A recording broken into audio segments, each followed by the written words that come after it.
धर्म ग्रंथ पढ़ने से आता है। दो अलग अलग स्थान। पहला प्रकाशन अध्याय 11 श्लोक 6।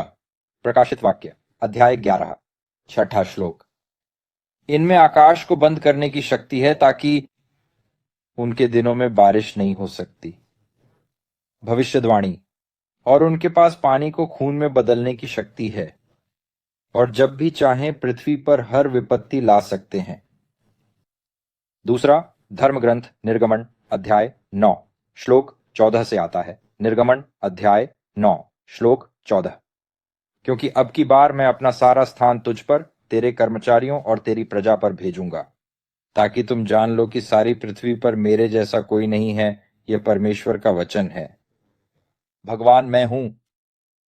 हेलो। हाँ, आज हमने जो अंश पढ़े हैं उनके माध्यम से मैं एक संदेश साझा करना चाहता हूं, जिसका शीर्षक है विपत्तियां। प्रकाशित वाक्य की पुस्तक में हम ऐसी विपत्तियां देखते हैं जो इस संसार में घटित होंगी, और वे विपत्तियां दुष्टों का न्याय करेंगी, लेकिन साथ ही वे परमेश्वर के लोगों के लिए पाप के उस शहर बेबीलोन के महान शहर से बाहर आने का कारण और आह्वान होंगी। और इसलिए आइए प्रकाशित वाक्य में कुछ और अंश पढ़ें जिनमें इन विपत्तियों का उल्लेख है। मैं प्रकाशित वाक्य अध्याय 16 की आयत 9 पढ़ूंगा। प्रकाशित वाक्य 16:9। पुरुष भयंकर गर्मी से झुलस गए और उन्होंने उस परमेश्वर के नाम को धन्यवाद दिया जिसके पास इन विपत्तियों पर शक्ति है, और उन्होंने पश्चाताप नहीं किया ताकि उसे महिमा मिले। और प्रकाशित वाक्य अध्याय 16 श्लोक 21। और लगभग 100 पाउंड के बड़े बड़े ओले आकाश से मनुष्य पर गिरे, और मनुष्यों ने नरक की विपत्तियों के कारण परमेश्वर की निंदा की, क्योंकि उसकी विपत्ति अत्यंत भयंकर थी। और फिर अध्याय 18 श्लोक 4। मैंने स्वर्ग से एक और आवाज सुनी जो कह रही थी कि मेरे लोगों, वहां से बाहर निकल आओ, ताकि तुम उसके पापों में भागी न हो और उसकी विपत्तियों में से कुछ न पाओ। और फिर प्रकाशित वाक्य अध्याय 18 श्लोक 8 में कहा गया है कि इसी कारण एक दिन में उस पर विपत्तियां आएंगी, महामारी और शोक, और अकाल पड़ेगा, और वह आग में जला दिया जाएगा, क्योंकि उसका न्याय करने वाला प्रभु परमेश्वर शक्तिशाली है। प्रकाशित वाक्य 21 की आयत 9 में तब जिन 7 स्वर्गदूतों के पास 7 अंतिम विपत्तियों से भरे हुए 7 बैल थे, उनमें से एक मेरे पास आया और मुझसे कहने लगा, यहां आओ, मैं तुम्हें दुल्हन अर्थात मेमने की पत्नी दिखाऊंगा। ये विपत्तियां उन विपत्तियों के समान हैं जो परमेश्वर ने मिस्र देश में डाली थीं, फिरौन का न्याय करने के लिए, और उसका देश, उसकी धरती, और साथ ही इज़राइल के लोगों को मिस्र से और उस गुलामी से बाहर निकालो। तो आइए हम भी अपने पाप के शहर, अपने पाप के स्थानों से बाहर आए, क्योंकि हम अपने समय में परमेश्वर को काम करते हुए देखते हैं। इसलिए आज से हम कुछ सप्ताह इन 10 विपत्तियों के बारे में एक एक करके अध्ययन करने जा रहे हैं, जो हमें छुटकारे के इतिहास की 8वीं पुस्तक मशाल की वाचा की पूर्ति, 10 विपत्तियां और पलायन और पूर्ति और कनान की भूमि में प्रवेश में मिल सकती है। यह पुस्तक का शीर्षक है, और इन 10 विपत्तियों के माध्यम से आइए हम इस बारे में सोचने की कोशिश करें कि यह प्रकाशित वाक्य में भविष्यवाणियों और यहां तक कि उस जीवन से कैसे संबंधित है जिसमें हम आज रह रहे हैं।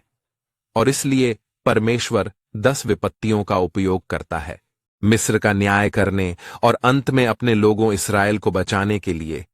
परमेश्वर के न्याय का कार्य उन सच्चे मसीहियों के लिए उद्धार भी होगा जो अंत तक यीशु का अनुसरण कर रहे हैं, लेकिन फिरौन की तरह संसार के लिए भी। नहीं छोड़ूंगा, परमेश्वर के लोगों को जाने नहीं देंगे। और इसलिए मिस्र के बंधन, इस संसार के बंधन जिनमें हम अभी रह रहे हैं, जिनसे हम बंधे हुए हैं, हम उनके गुलाम हैं जो हमें आसानी से जाने नहीं देंगे। और इसीलिए परमेश्वर मिस्र का न्याय करने के लिए ये विपत्तियां भेजता है, ताकि फिरौन अपने लोगों को जाने दे। और प्रकाशित वाक्य में अंत समय में वही बात होने जा रही है। दुष्ट लोग पश्चाताप नहीं करेंगे, वे इन विपत्तियों से पीड़ित होते हुए भी परमेश्वर के नाम की निंदा करेंगे, परंतु परमेश्वर के लोग जाग उठेंगे और पश्चाताप करें। इसलिए मैं प्रार्थना करता हूं कि आप और मैं ईश्वर के वे लोग बन जाएंगे जो पश्चाताप करेंगे जब हम देखेंगे, जब हम अनुभव करेंगे और उन चीजों को देखेंगे जो ईश्वर हमें बचाने के लिए कर रहे हैं। आइए हम 10 झंडों पर जल्दी से नजर डालें। हम अगले कुछ हफ्तों में उन पर विस्तार से नजर डालेंगे। सबसे पहले नील नदी का पानी खून में बदल जाता है। निर्गमन अध्याय 7 श्लोक 14 से 25। दूसरा, मेंढकों का प्रकोप। मेंढक नील नदी से ऊपर आते हैं और मिस्रियों के घरों में घुस जाते हैं और मेजों और बिस्तरों पर चढ़ जाते हैं। निर्गमन अध्याय 8 श्लोक 1 से 5। और फिर मच्छरों की महामारी, पिस्सू या जू मच्छरों की तरह, और इस एक भगवान ने महामारी देने से पहले चेतावनी दी है। निर्गमन अध्याय 8 श्लोक 16-19 तक। और फिर चौथा है मक्खियों का प्रकोप, और मक्खियां झुंड बनाकर हवा और घरों और हर जगह भर जाती हैं जहां लोग रहते हैं। निर्गमन अध्याय 8 श्लोक 20 से 24। और फिर पांचवां है पशुओं पर महामारी, और इस महामारी के कारण पशु और जानवर मारे जाते हैं। निर्गमन अध्याय 9 श्लोक 1 से 7। और फिर लोगों और जानवरों पर फोड़े और छाले। निर्गमन अध्याय 9 श्लोक 8 से 12। और इसकी भी चेतावनी विपत्तियों से पहले दी गई थी। और 7वीं विपत्ति थी गरज और ओले, लोगों के घरों और खेतों पर, और मूल रूप से न केवल लोगों को मार डाला बल्कि सभी फसलों को भी बर्बाद कर दिया। निर्गमन अध्याय 9 श्लोक 8 से 35। और फिर 8वां प्लेग है टिड्डे, और इन दिनों हम अफ्रीका में टिड्डियों के बारे में सुनते हैं, ठीक है।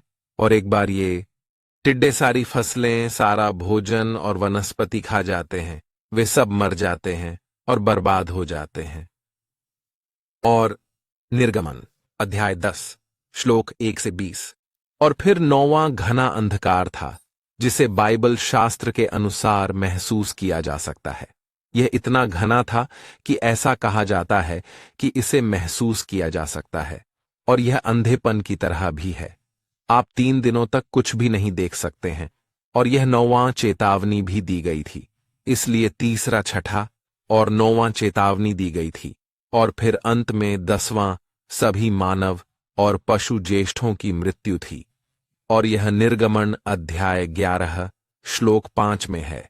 और अंधकार निर्गमन अध्याय 10 श्लोक था 21 से 29। और इनका क्या अर्थ है, और परमेश्वर ने इन विपत्तियों के द्वारा क्या किया? सबसे पहले आइए हम उन शब्दों के बारे में सोचें जो इन विपत्तियों को संदर्भित करने के लिए इस्तेमाल किए गए थे। इसलिए पहला बिंदु संकेतों और चमत्कारों के बारे में परिचय है, क्योंकि परमेश्वर के ये 10 कार्य, ये 10 चीजें जो परमेश्वर ने की। परंपरागत रूप से हम उन्हें विपत्तियां कहते हैं, और निर्गमन अध्याय 7 से 11 तक हम उन्हें 10 विपत्तियां कहते हैं। लेकिन वास्तव में विपत्ति शब्द का प्रयोग केवल 4 बार किया गया था। इन घटनाओं या परमेश्वर के इन कार्यों को विपत्तियों के रूप में संदर्भित करने के लिए 4 अलग अलग शब्दों का उपयोग कुछ ही बार किया गया था। निर्गमन अध्याय 9 श्लोक 14। माई गेट पा का इस्तेमाल, हिब्रू शब्द माई गेट पा का इस्तेमाल। निर्गमन अध्याय 11 श्लोक 1 नेगा का इस्तेमाल किया गया था, और वही मूल निर्गमन अध्याय 12 श्लोक 13 नेगेव, जिसका वास्तव में अर्थ प्लेग है, का उपयोग किया गया था। और प्रथम शमूएल अध्याय 4 श्लोक 8 माका, और इनका अर्थ है मारना, प्रहार करना या प्लेग। और ये शब्द निर्गमन अध्याय 8 श्लोक 2 और अध्याय 7 श्लोक 27 में भी उपयोग किए गए हैं। अध्याय 12 श्लोक 13, जैसा कि मैंने पहले उल्लेख किया है, श्लोक 23 श्लोक 27 और इसी तरह, लेकिन बहुत बार नहीं, क्योंकि यह था मिस्रवासियों के दृष्टिकोण से प्लेग। लेकिन मैं परमेश्वर के लोगों का दृष्टिकोण और परमेश्वर के इरादे में यह केवल एक महामारी नहीं थी, यह केवल एक न्याय नहीं था। और कौन से शब्द ज्यादा इस्तेमाल किए जाते हैं? वे हैं ओटी और मोपेट। ओटी का मतलब है संकेत, मोपेट का मतलब है आश्चर्य है कि ये वे चिन्ह और चमत्कार हैं जो परमेश्वर ने किए थे। कभी कभी अलग अलग संकेत या चमत्कार का उपयोग किया जाता है और कभी कभी साथ में चिन्ह और चमत्कार, और वे एक जैसे लग सकते हैं। उनके अर्थ थोड़े अलग हैं, और जब उन्हें एक साथ रखा जाता है तो उनका एक उद्देश्य होता है। इसलिए आश्चर्य है कि हिब्रू में आश्चर्य शब्द मोपेड है, और यह इन कृत्यों के असामान्य पहलुओं की ओर ध्यान आकर्षित करता है। कुछ ऐसा जो मनुष्य वास्तव में नहीं कर सकता। आप इसे अलौकिक कह सकते हैं, आप इसे अलौकिक कह सकते हैं। अद्भुत, कुछ ऐसा जो आपको आश्चर्यचकित करता है, कुछ ऐसा जो आपको आश्चर्यचकित और विस्मित करता है। इसका मतलब यह है कि यह एक विशेष उपाय है जो भगवान ने उठाया है। भगवान को हस्तक्षेप करना होगा और कुछ करना होगा जो मनुष्य नहीं कर सकता। और भगवान ऐसा क्यों करेंगे? हमें आश्चर्यचकित करने के लिए, है ना? हमें आश्चर्यचकित करने के लिए, लोगों को आश्चर्यचकित करने के लिए। क्या किसने किया ये कौन है जो ऐसा काम कर सकता है? और वह ये विशेष कदम क्यों उठा रहे हैं? और इसलिए यह हमें तत्परता दिखाता है, हमें दिखाता है कि समय निकट है, हमें दिखाता है कि जो काम करता है विशेष होना चाहिए, अलौकिक होना चाहिए, ईश्वर होना चाहिए, या उसके पीछे भगवान। ठीक है, संकेतों के बारे में क्या? हिब्रू में चिन्ह ऑट है, जबकि ग्रीक में हम जानते हैं कि यह सेमियोन है। और संकेत इन कृत्यों की किसी बात की ओर संकेत करने की क्षमता को उजागर करते हैं। सही है? संकेतों का एक मतलब होता है, संकेत किसी चीज की ओर इशारा करते हैं, असली चीज के लिए। और इसलिए जब यीशु ने संकेत दिखाए तो यह उद्देश्य के लिए था, उन लोगों को दिखाना जो देख नहीं सकते, उन लोगों की मदद करना जो आध्यात्मिक रूप से यह नहीं समझ सकते कि वह कौन है। और ये चिन्ह यीशु की ओर इशारा करते हुए कह रहे हैं कि यह मसीहा है, और इसलिए यह ईश्वर की गुप्तता या उत्कृष्टता को पूर्व कल्पित करता है। यह दिखाने के लिए कि ईश्वर है, और न केवल यह कि यह उन चीजों का संकेत है जो भविष्य में होने वाली हैं। भविष्य में ये विपत्तियां जो हुईं या ये घटनाएं जो मिस्र में हुईं, उद्देश्य वे उस समय के दौरान उद्देश्य को पूरा करते हैं, लेकिन साथ ही पूर्वाभास या भविष्यवाणी भी करते हैं भविष्य में होने वाली चीजें। इसलिए मिस्र की विपत्तियां फिरौन को परमेश्वर के बारे में कुछ बताने की क्षमता थी। न केवल फिरौन बल्कि मिस्र के लोगों के लिए भी, और यहां तक कि इज़राइल के लोगों को भी, परमेश्वर के बारे में कुछ कहना कि वह कौन है और परमेश्वर क्या चाहता है। और यह तथ्य कि फिरौन ने अपना मौका खो दिया, उसने इन अजूबों को देखने के बाद भी इसे अस्वीकार कर दिया, इनसे गुजरने और अनुभव करने के बाद भी उसने इसे अस्वीकार कर दिया, और इसीलिए अंत में वह भी त्रस्त था। और इसलिए उन्होंने इसे अस्वीकार कर दिया और इसे याद किया। मौका बस ऐसे ही इज़राइलियों बाइबल में, जिन्होंने यीशु के सभी कार्यों को देखने और अनुभव करने के बाद उसे अस्वीकार कर दिया और उनकी दी हुई सारी शिक्षाओं को सुनना। मैं प्रार्थना करता हूं कि आप और मैं उन अवसरों को न गंवाएं जो ईश्वर हमें दे रहा है। हम नहीं जानते कि वह हमें और कितने अवसर देगा। वहां कई संकेत और चमत्कार हैं, और चिन्हों और अद्भुत कामों से भी अधिक दृढ़ परमेश्वर का वचन है जो सिखाया जाता है और हमें दिया जाता है। तो दूसरी बात, आइए हम उद्देश्य के बारे में सोचें। 10 विपत्तियों में से एक। 10 विपत्तियों का उद्देश्य क्या है? विपत्तियों का उद्देश्य परमेश्वर की शक्ति की घोषणा करना है, दुनिया के लिए, मिस्रियों और इस्राएलियों को और सारे जगत के लोगों को और सब अन्य लोगों को जो देख रहे हैं। निर्गमन अध्याय 7 श्लोक 17 और अध्याय 8 श्लोक 10, अध्याय 9 श्लोक 14 और अध्याय 10 श्लोक 1 और 2। परमेश्वर लगातार उन्हें याद दिलाता है कि वह क्यों ये सब कर रहा है, क्यों ये चिन्ह और चमत्कार दिखा रहा है। ऐसा इसलिए है कि वे उससे डरें, ताकि वे उसे जानें, ताकि वे उससे डरें। आओ और उसके सामने पश्चाताप करो। इससे पता चलता है कि प्रभु परमेश्वर एकमात्र ईश्वर ही है पूरी दुनिया की। निर्गमन अध्याय 8 श्लोक 19 मैं पढ़ूंगा। तब जादूगरों ने फिरौन से कहा, यह भगवान की उंगली है। यहां तक कि जादूगर भी जादू और चमत्कार कर रहे थे। उन्होंने कहा कि वे मूल रूप से कह रहे थे, यह भगवान के अलावा कोई और नहीं कर सकता, हम नकल नहीं कर सकते। लेकिन फिरौन का दिल था, माफ कर दिया गया। उसने उनकी बात नहीं मानी, जैसा कि प्रभु ने कहा था। और निर्गमन अध्याय 9 श्लोक 16 परंतु इसी कारण से मैंने तुझे रहने दिया है कि तुझे अपना सामर्थ्य दिखाऊं और अपना नाम सारी पृथ्वी पर प्रचार करूं। और परमेश्वर क्यों चाहता है कि उसकी शक्ति और उसका नाम दिखे और प्रकट हो? इसका कारण यह है कि लोग उसके पास आ सकें और पुनः स्थापित और मुक्त किया जाएगा।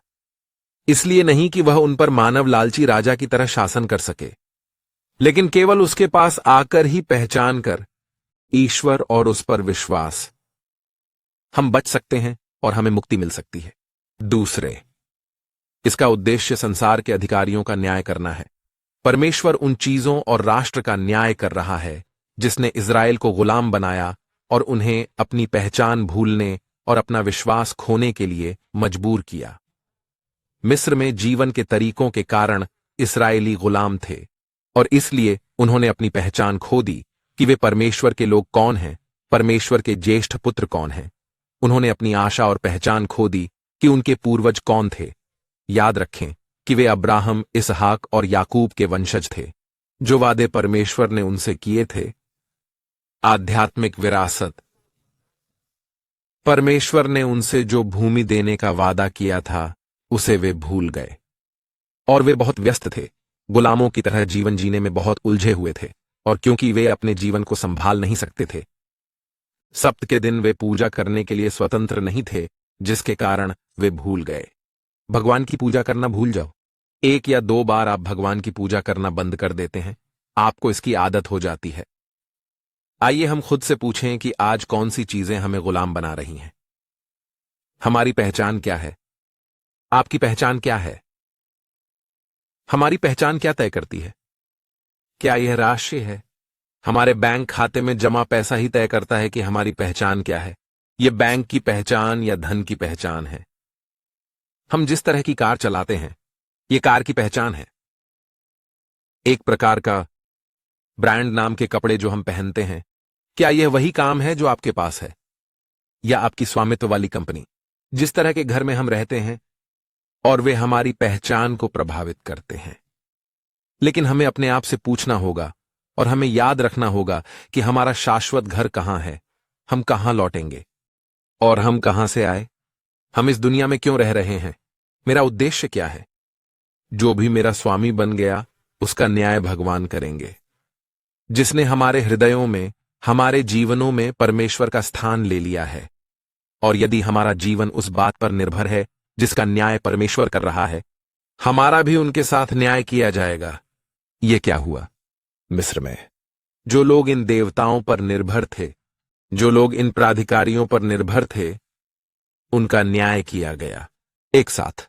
लेकिन इजरायलियों को परमेश्वर ने एक अवसर, एक मौका, एक रास्ता दिया है उस बंधन को तोड़ने का।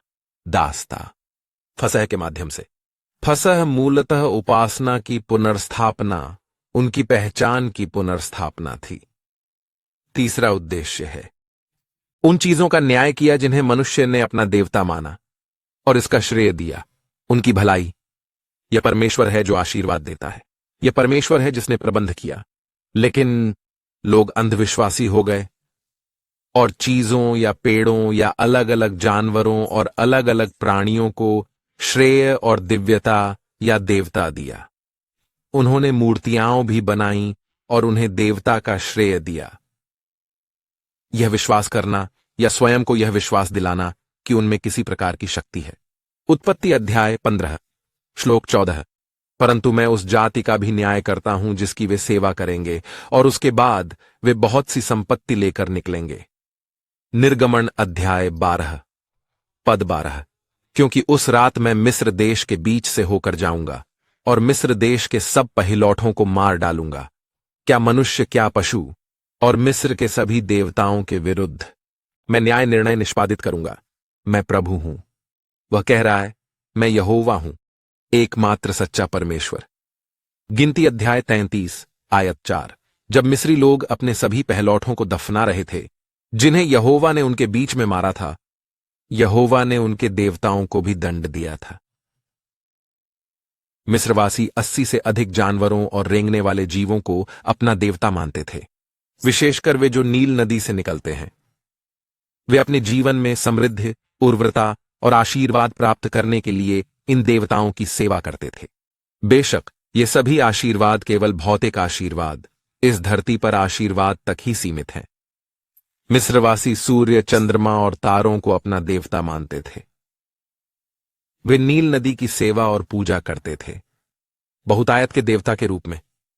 यशायाह अध्याय 23 श्लोक 3 संदर्भ के रूप में वे फिरौन की पूजा करते थे। फिरौन मिस्र का सबसे बड़ा देवता, और फिरौन शब्द का अर्थ है महान घर। यहेजकेल अध्याय। ये सभी देवता जिन्हें मनुष्यों ने बनाया है, मक्खियां, मच्छर, मेंढक, नील नदी और यहां तक कि फिरौन। और फिर चौथा, ताकि वे जान सकें कि कोई दूसरा नहीं है, हमारे भगवान जैसा भगवान। निर्गमन अध्याय 10 से 11 तक। तो जेथरो ने कहा, धन्य है यहोवा जिसने तुम्हें मिस्रियों और फिरौन के हाथ से छुड़ाया और जिसने लोगों को मिस्रियों के हाथ से छुड़ाया। अब मैं जान गया हूं कि यहोवा सभी देवताओं से बड़ा है। यह तब सिद्ध हो गया जब उन्होंने मिस्रियों के साथ व्यवहार किया, गर्व से लोगों के खिलाफ। और अंत में पांचवा, यह उन लोगों के खिलाफ चेतावनी थी जो परमेश्वर के लोगों को, इज़राइल को श्राप देते हैं, जैसा कि यहोशू अध्याय 2 पद 9 और 10 और प्रथम शमूएल अध्याय 4 पद 8 से संदर्भ मिलता है। इसलिए जब हम परमेश्वर के लोग बन जाते हैं, यह भगवान है जो हमारी रक्षा करेगा। भगवान एक राष्ट्र का न्याय भी करेगा इन लोगों की रक्षा और बचाव के लिए। और तीसरा मुख्य बिंदु, आइए हम इन विपत्तियों के मुक्तिदायी महत्व के बारे में सोचें। इन विपत्तियों का क्या अर्थ है? ये विपत्तियां भविष्य में होने वाले न्याय और घटनाओं का संकेत और भविष्यवाणी करने के लिए संकेत के रूप में दी गई हैं, जैसा कि मैंने पहले उल्लेख किया है।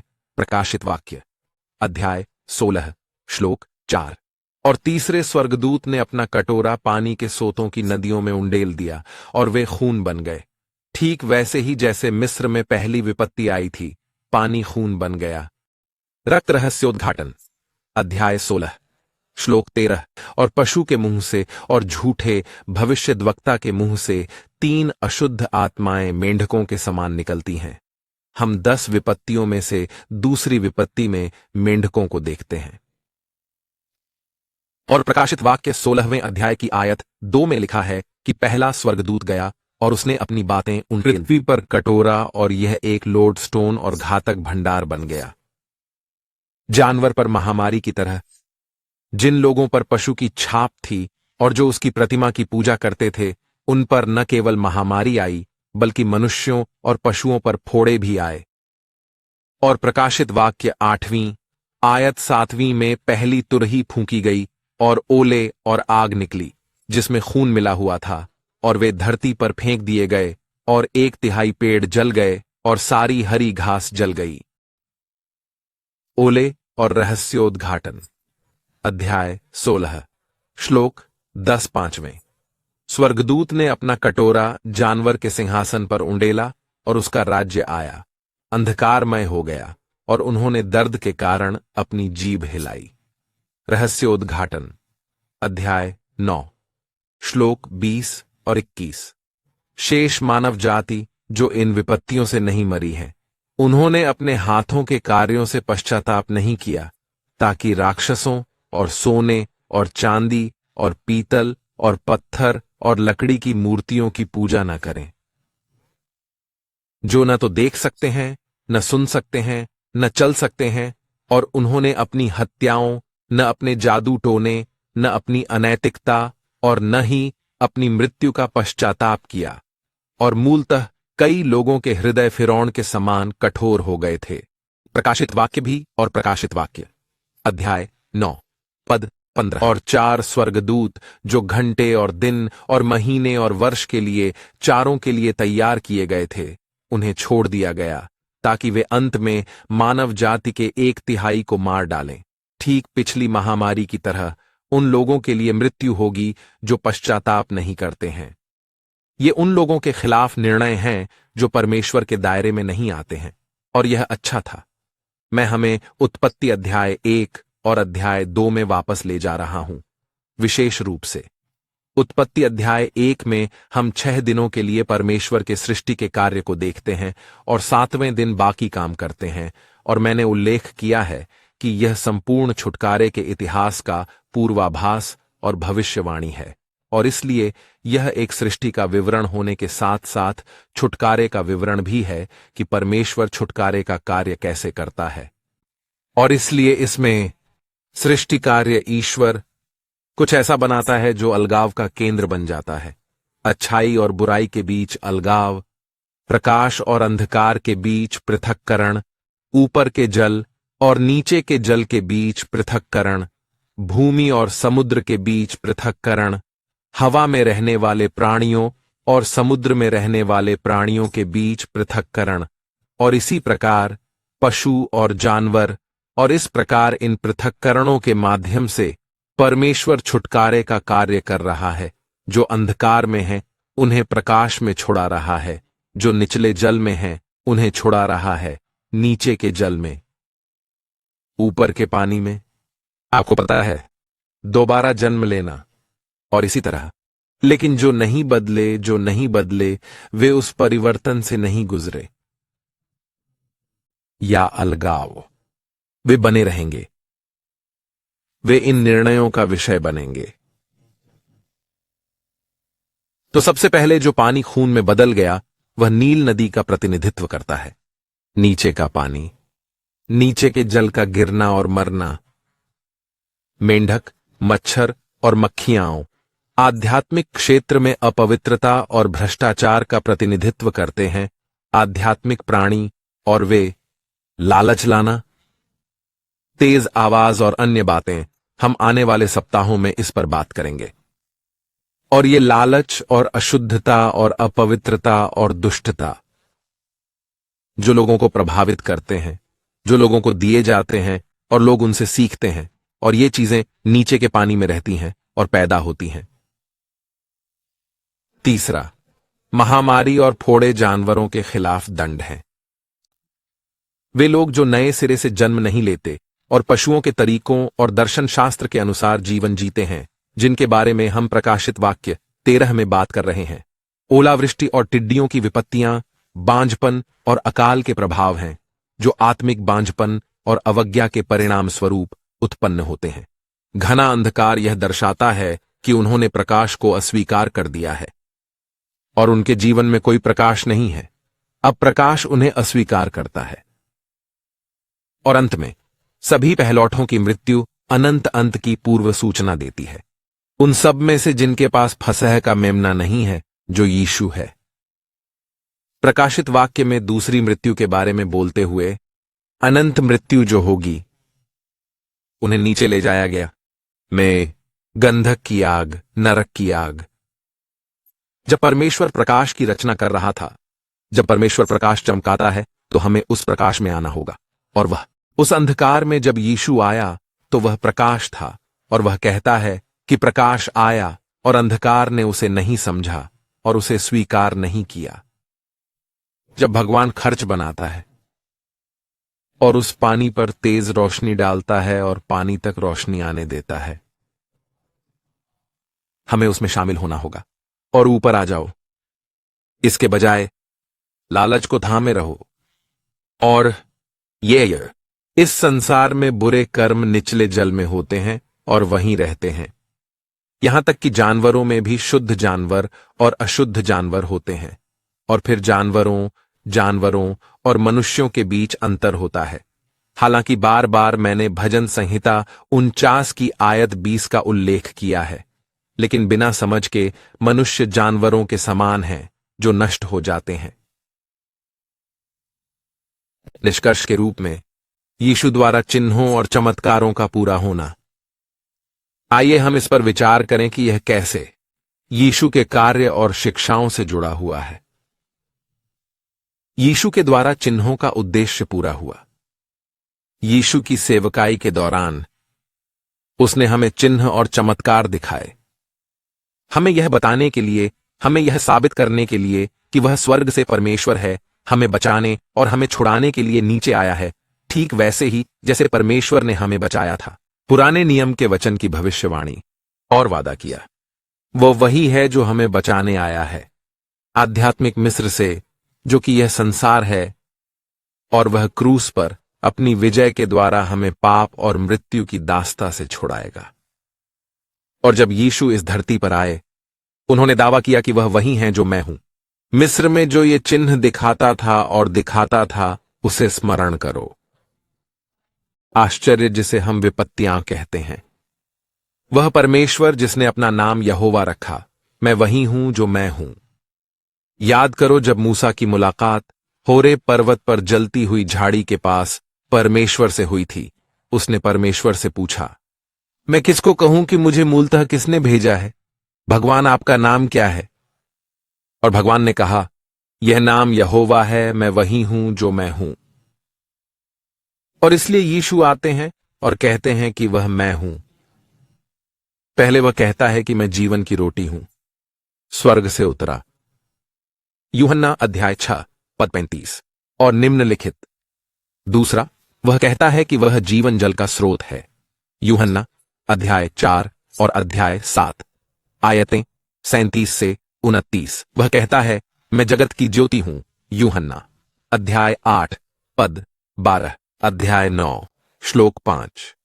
वह कहता है, वह भेड़ों का द्वार है और अच्छा चरवाहा। यूहन्ना अध्याय 10 आयतें 7, 9, 11, 14।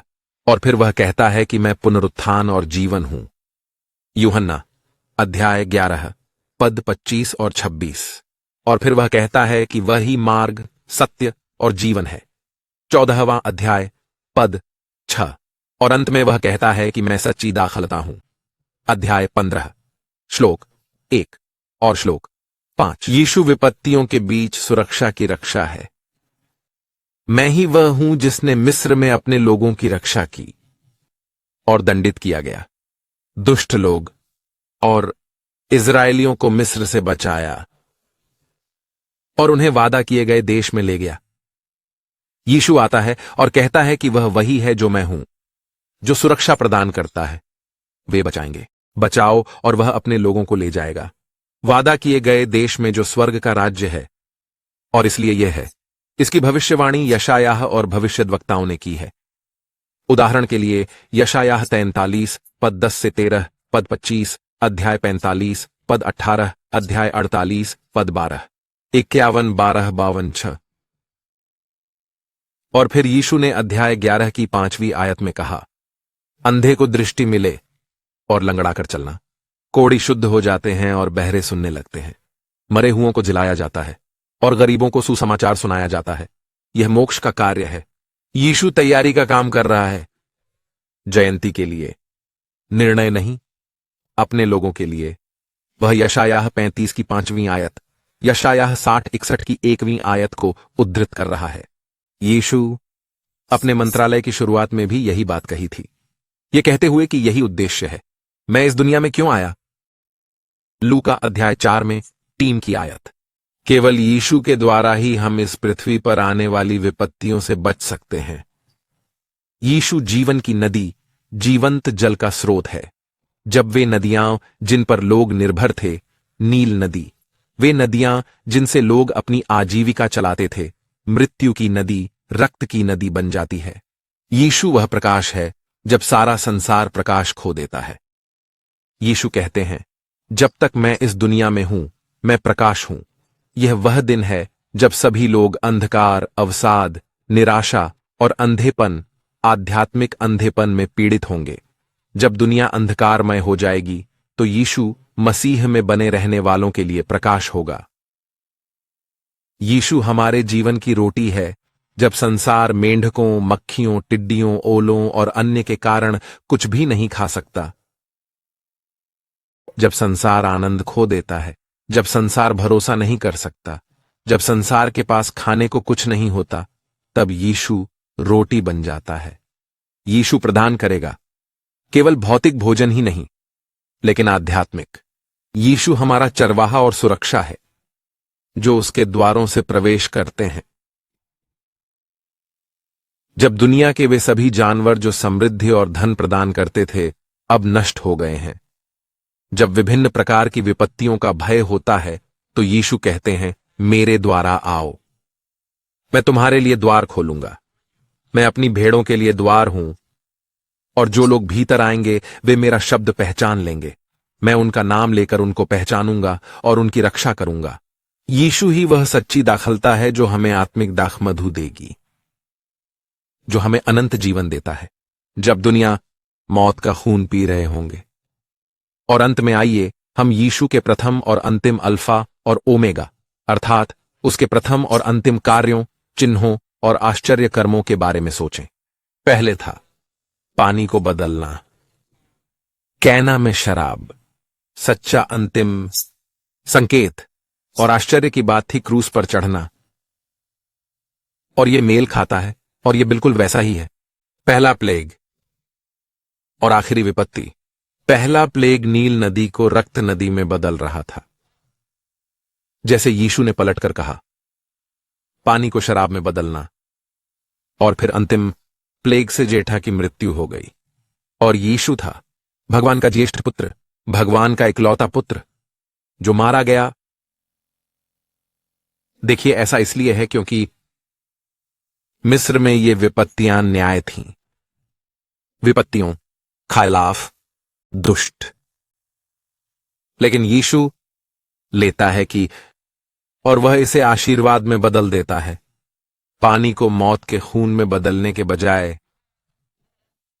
वह पानी को मदिरा में बदल देता है, जो उसका खून है, जो जीवन देता है। और इसलिए यीशु ही वह है जो बदल जाता है, शाप को आशीर्वाद में बदलना। पिछले एक के लिए मिस्र के पहलौठे बच्चे मर गए। भगवान का पहला यीशु मारा जाता है, लेकिन उसकी मृत्यु के माध्यम से हम में से बाकी लोग जीवित रह सकते हैं।